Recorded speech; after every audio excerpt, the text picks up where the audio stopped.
Nah, bagaimana nasib umat manusia? Ia berbicara masa depan. Dengan adanya AI ini, apakah manusia akan tergantikan atau tidak? Karena misalkan dalam sejarah manusia, lagi-lagi kita berbicara masa lampau, pertama-tama manusia ketika revolusi industri yang pertama itu adalah mesin versus manusia, yang dimana nanti kegiatan fisik manusia itu digantikan oleh mesin.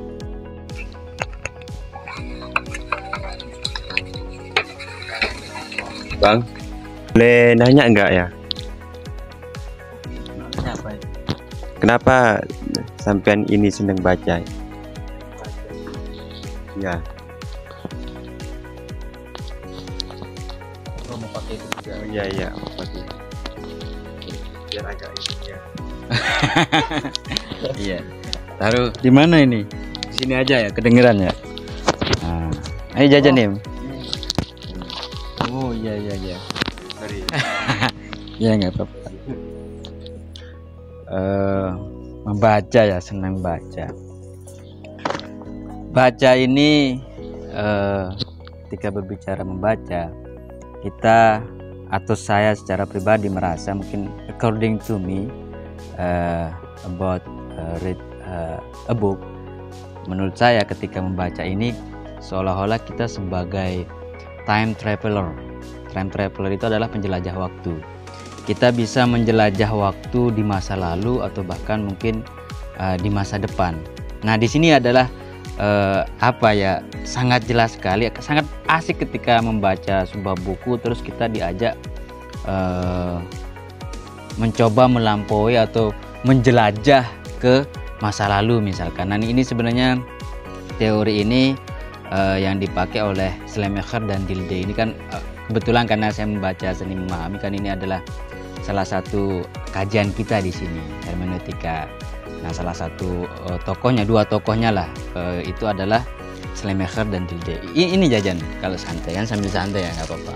Usus enak ini ususnya.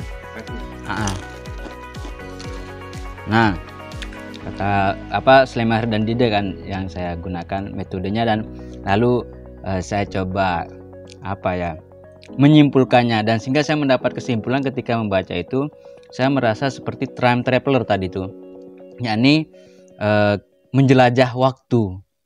Bukan dalam arti sebenarnya kita menjelajah waktu pakai alat seperti Doraemon, pintu ajaib, itu bukan. Tapi dengan membaca ini kita bisa ke masa lampau. Nah, seperti yang ini, yang buku yang datang yang baru tak buka ini kan Sapien, ini Yuval Noah Harari. Belum tak baca sebenarnya, riwayat singkat umat manusia, tapi pernah tak baca review-reviewnya. Ini berbicara bagaimana manusia pertama, misalkan sejarahnya itu berbicara tentang perkembangan otak manusia, misalkan seperti itu. Nah, lalu bagaimana misalkan dengan masa depan. Nah, ada juga bukunya Noah Harari, tak carikan ya biar tahu, tapi saya tidak mengulas buku ya, apalagi ini kan baru pertama ini. Mungkin nantilah kapan-kapan kalau kita ada kesempatan. Nah ini dia. Nah, ini listen dari Yuval Noah Harari. Nah, ini kan berbicara bagaimana tentang terkait AI sekarang. Nah, bagaimana nasib umat manusia? Ia berbicara masa depan. Dengan adanya AI ini, apakah manusia akan tergantikan atau tidak? Karena misalkan dalam sejarah manusia, lagi-lagi kita berbicara masa lampau, pertama-tama manusia ketika revolusi industri yang pertama itu adalah mesin versus manusia, yang dimana nanti kegiatan fisik manusia itu digantikan oleh mesin. Nah, lalu kemudian tapi manusia masih mempunyai modal, yakni pikiran, otak. Lalu ada pekerjaan baru untuk mereka, yakni menganalisis, misalkan menganalisis tentang suatu hal. Nah, itu modal baru bagi manusia. Lalu bagaimana sekarang terkait perkembangan AI ini, apakah akan manusia akan digantikan oleh AI, kecerdasan buatan? Nah, ada banyak, memang masih terjadi perdebatan ya di kalangan intelektual terkait fenomena ini.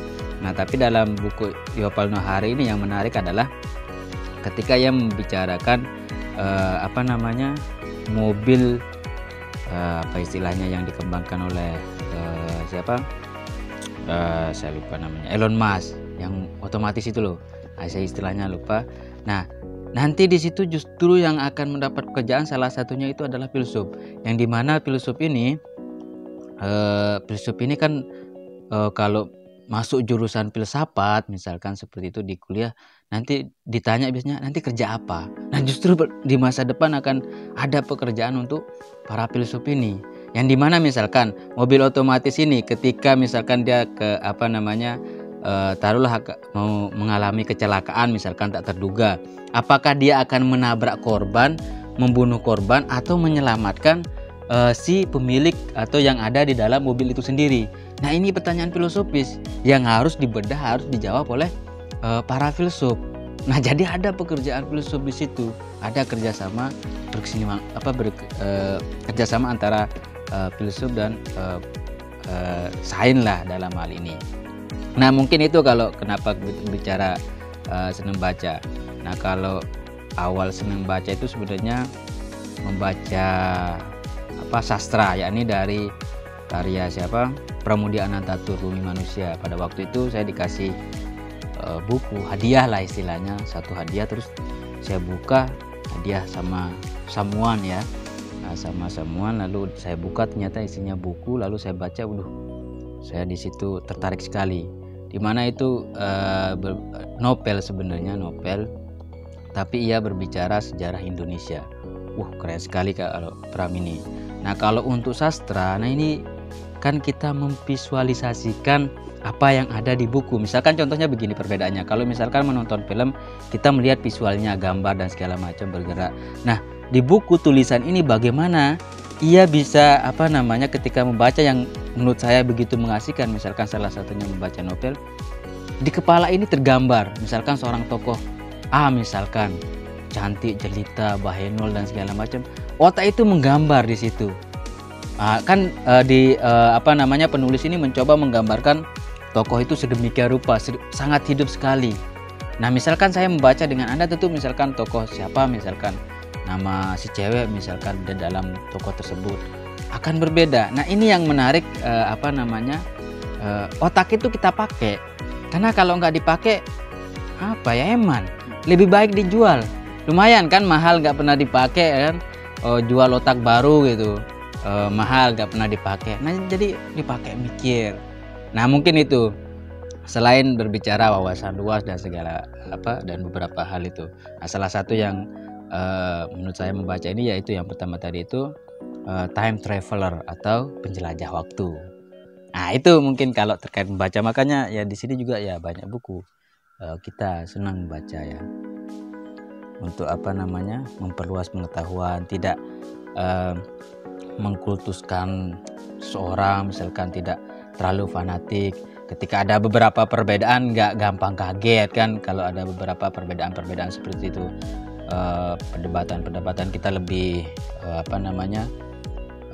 terbuka melihat perbedaan, menerima lah, bukan berarti ini benar, ini semua benar, tapi kita menerima itu hak mereka, pilihan mereka. Nah, mungkin itu sedikit mungkin ulasan dari saya.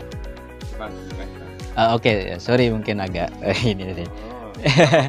Oke.